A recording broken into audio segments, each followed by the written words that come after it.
আসসালামু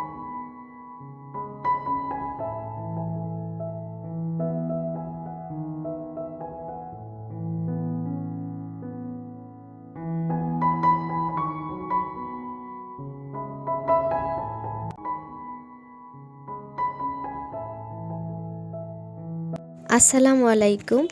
being Farzana channel থেকে আমি ফারজানা আপনাদের সবাইকে ওয়েলকাম জানাচ্ছি। যে যেখান থেকে আমার এই ভিডিওটি দেখছেন, আশা করছি আল্লাহর রহমতে সবাই ভালো আছেন এবং সুস্থ আছেন।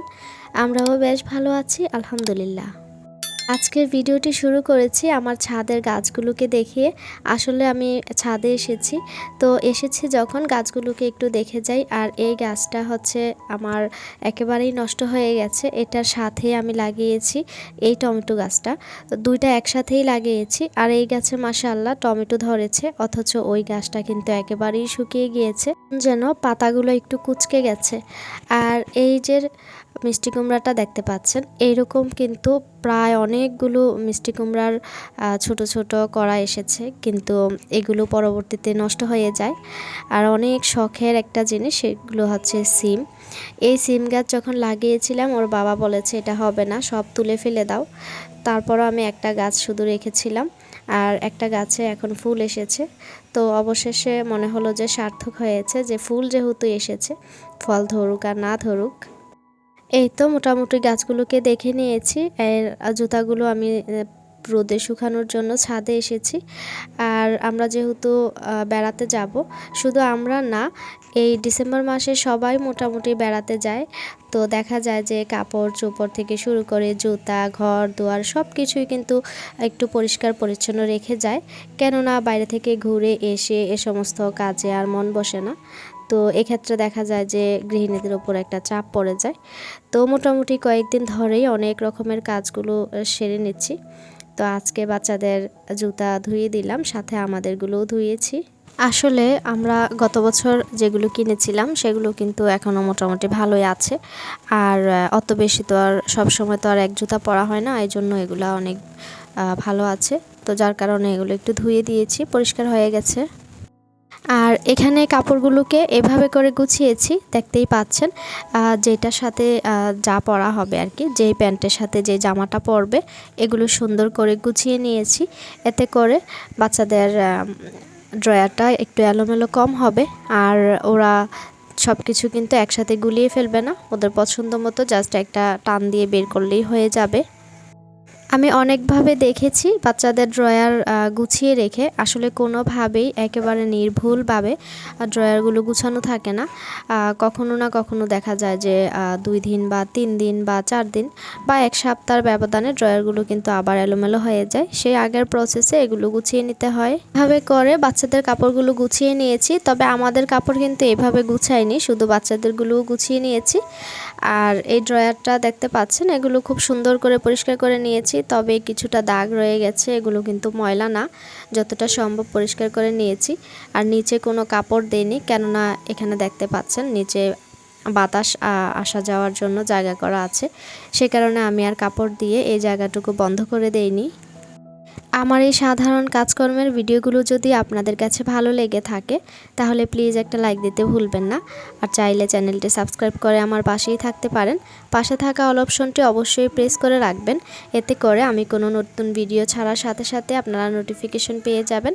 যে কোনো মুহূর্তে সেখান থেকে ভিডিওগুলো দেখে নিতে পারবেন। আর যদি ফেসবুক থেকে দেখে থাকেন, তাহলে চাইলে পেজটিকে ফলো করে রাখতে পারেন। আর লাইক কমেন্ট করতে একদমই ভুলবেন না, আপনাদের সুন্দর সুন্দর কমেন্ট পেতে আমার অনেক বেশি ভালো লাগে।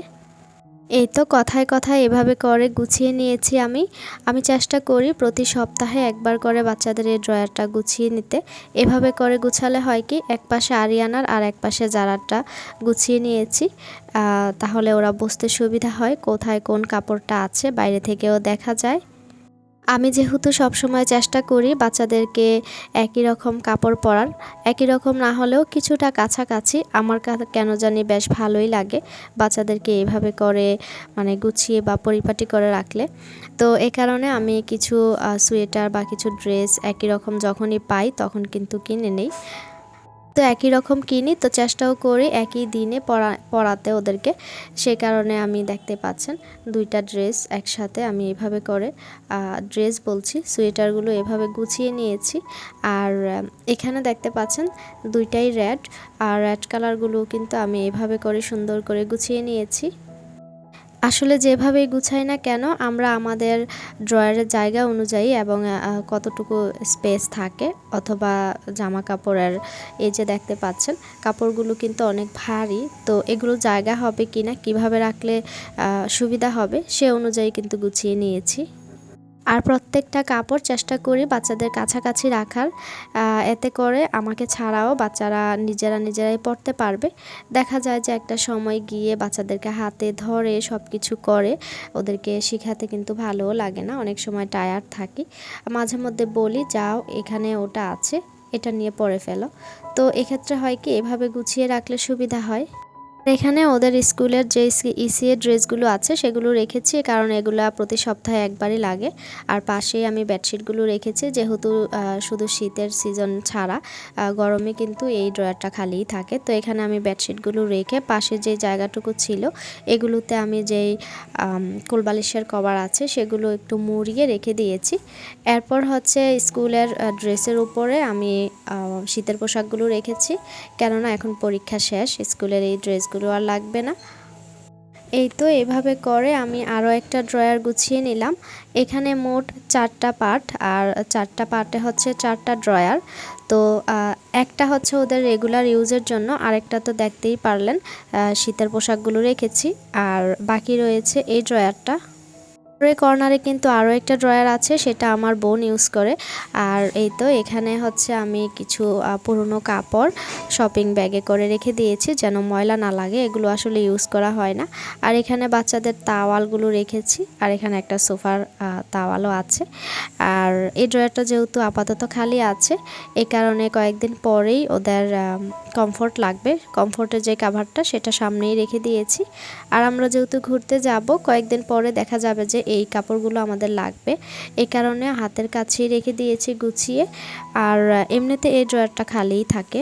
আজকের ভিডিওটি এই পর্যন্তই। আল্লাহ হাফেজ, আসসালামু আলাইকুম।